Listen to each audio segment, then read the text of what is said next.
Okay, today we're going to talk about consequences for what you say. And again, this is going out to the sisters, to the women, and this is in regards to good men.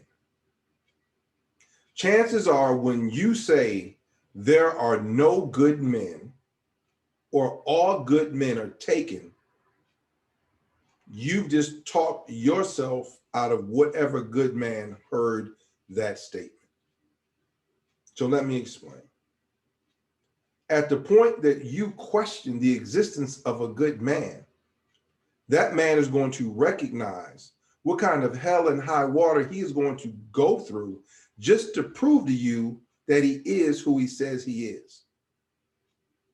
And a lot of good men are not going to do that. Now, some men are going to feel ingratiated based on what you've been through, and they're going to be willing to go through the hell and high water to prove it to you.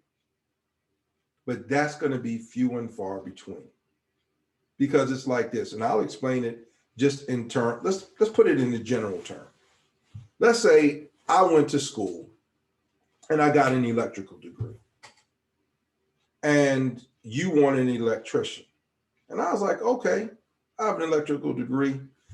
What do you need? Let me help you out. And you say, well, before you do anything in my house, I'm going to give you a quiz. I'm going to test you so you can prove to me that you're really an electrician. You by yourself at that point.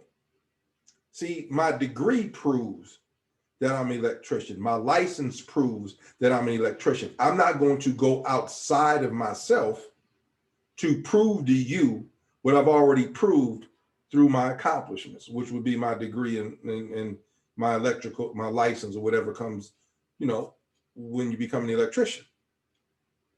So when a man who has worked to be a good man, is living as a good man, whose life manifests in a way that you can look at him and say, wow, that's a good man.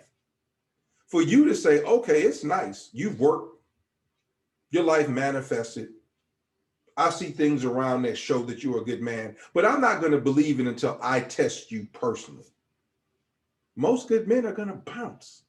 Now, there's a difference between saying good men are hard to find, or I haven't ran into some good men, or if I have, I haven't recognized them. That's one thing.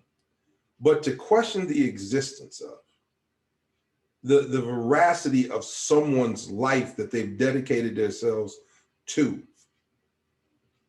usually makes getting with you a non-starter. And so a lot of women have talked themselves out of good men because good men heard you talking that mess and they were like, I'm not going through that. I'm not going through hell and high water to prove who I am. When if you pay attention to how I live and what I do, or if you look over the expanse of my life and you do that through talking to me and experiencing me, you would see I'm a good man. I'm not jumping through hoops to prove to you I am who I am. And the men who are doing that are few and far between. And believe me, there's going to be some animosity that is tied to it. Even if y'all get together and y'all live a long, happy life, he's going to remember what the hoops that he had to jump through to get with you. And there is going to be, even if it's just a little bit of ill feeling, that you did not accept him at his word and his life at what he presented. So understand there's a consequence when you say there's no good men. All good men are taken. Good men don't exist. Or you got to train a good man. That's the most insulting of them all. Because what you're saying is, I don't have enough within me without you to become the man I should be. Again, for most men who are about their business, that is a non-starter. So, just to break this down, there are consequences to what you say. And a lot of women have talked themselves out of meeting good men because good men have heard the mess you are talking and decided the hell and high water that they would have to go through just to prove who they are in everyday life to you is not worth it. Change how you speak, and you'll change the men that you have access to. Just putting you up on game.